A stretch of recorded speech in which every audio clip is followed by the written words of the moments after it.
Hi everyone and welcome back to my channel. We were talking last time about controlling psychosocial hazards within the workplace, and we got up to number 8, organisational injustice. We must make sure that we have a clear and fair disciplinary procedure and performance management procedure, and this procedure is used fairly with all employees. Do not show favour. This is quickly picked up in the workplace by your employees if you're showing favour to someone. We must make sure our investigations are fair and based on evidence. This will ensure that your employees or workers will see that you are actually very serious about getting to what the issue is. Next, number 9, we'll talk about traumatic events or materials. We need to be sure that the people that we may expose people to traumatic events, that can be anything from workplace injuries to aggressive customers, etc. We need to ensure that our people are actually trained.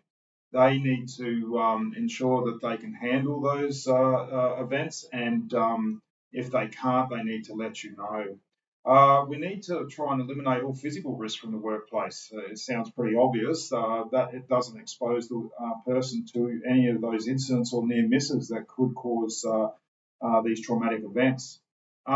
Educate the workforce on trauma and what long-term issues could occur.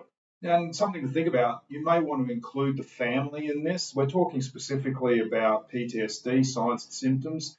So later on down the track, if family members are seeing a change in their loved one, then they can actually act. Obviously, this would need to be done with a lot of permissions and explaining and consultation as to why you want to involve family, etc. We want to minimise the number of traumatic events or materials through investigations that people are exposed to. We may need to look at rotating workers through these different roles. Increase break time, recovery time, that support needs to be there. Not only EAPs, but you may want to consider your medical support for your business. So you might be looking at organisational psychologists. How to respond for workers, they need to be trained.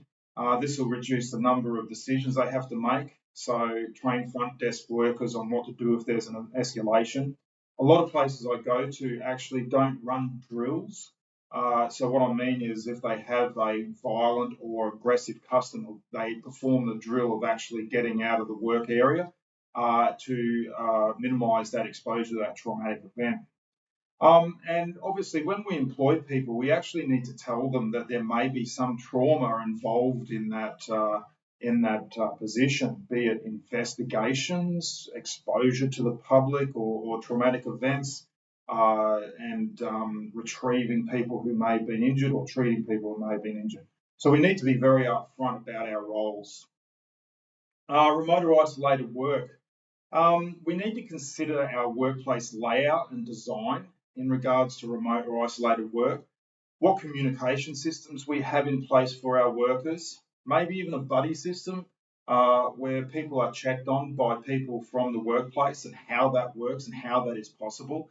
Is it using technology and online or sat phones or going and actually visiting the workplace? Movement records, so we're knowing who's exposed, when they're exposed to remote or isolated work, and training information and really good supervision around this. And just one thing, I'm not talking about being out in the bush or as remote or isolated. It can even be working from home. We need to understand that people can be isolated within the city. So we need to be very aware of that. Poor physical working environments, and again, this has implications to out in the bush, working remotely, or even in the office environment.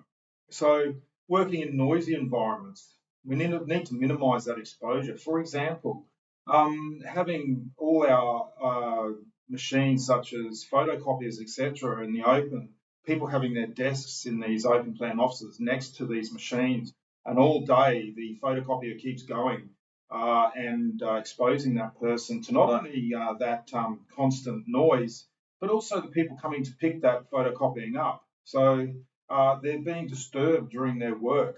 So noisy environments, minimise that exposure, get all that sort of tech stuff away into an office somewhere. Working in the heat or cold, so we need to plan our work during the year when best to run work. Is it actually day shift, night shift? Is it actually for the winter or the summer? Dusty environments, we'll need engineering controls there, dust suppression, etc. High traffic environments.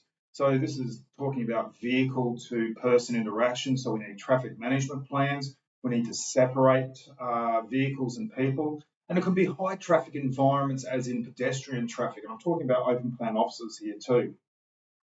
Working in those restricted work environments, so confined space entries, and working at heights, so people's capability to be able to do those jobs. Also, always being hyper vigilant because that is their job. They're always on edge. They're always hyper vigilant about the risk.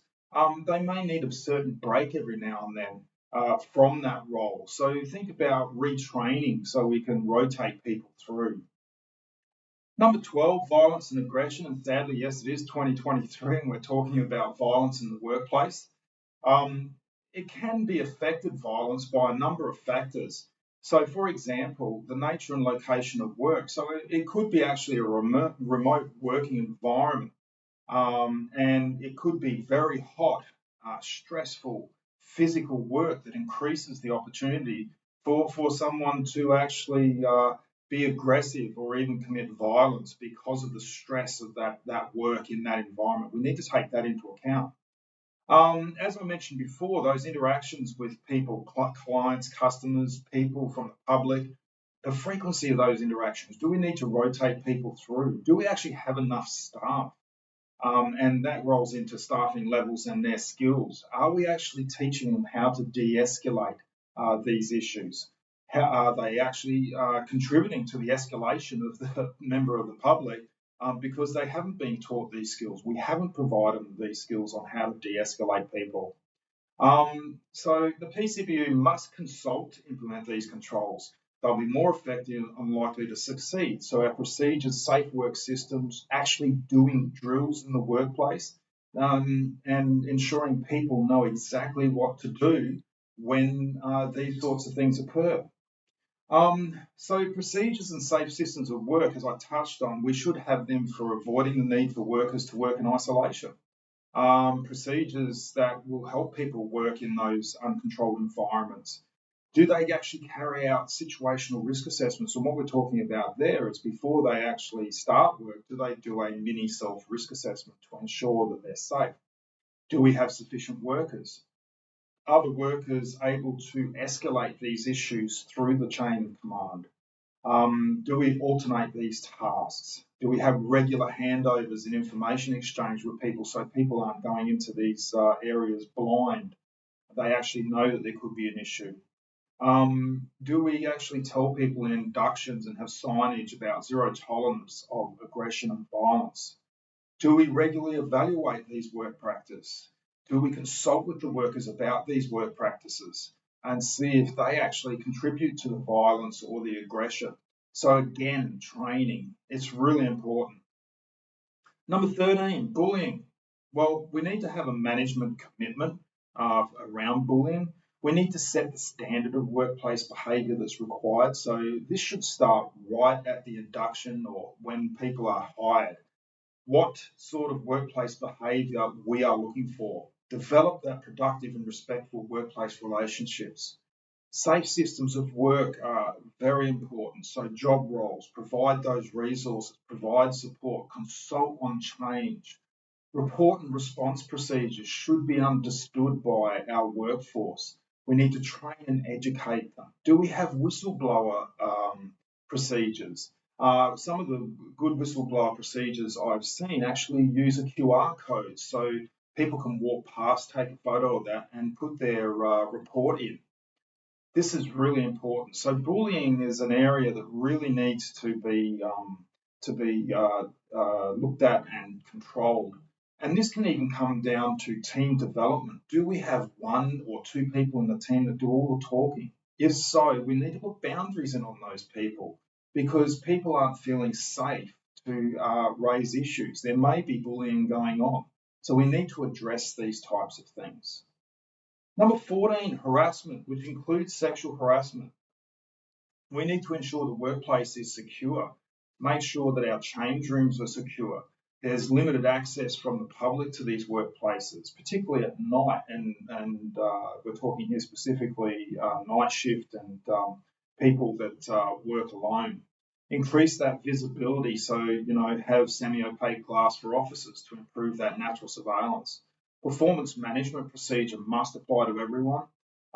We need procedures so people feel safe that they can freely report. So again, that whistleblower procedure. Really educate and define what harassment is so people understand that if they are being harassed, they know what it looks like and they can call it out. That's also the same for bullying. Make that reporting easier. Manage all the other psychosocial hazards. So, for example, high job demands to reduce the risk of workers becoming stressed and behaving poorly in the workplace. Well, that's the 14, and I've only just touched on a few controls. Like I always say, your controls, you're limited by your imagination, obviously, the law within your jurisdiction, and your controls must take a job redesign approach. They must take that job redesign approach and also the approach of training and educating your worker, your individual worker or workers.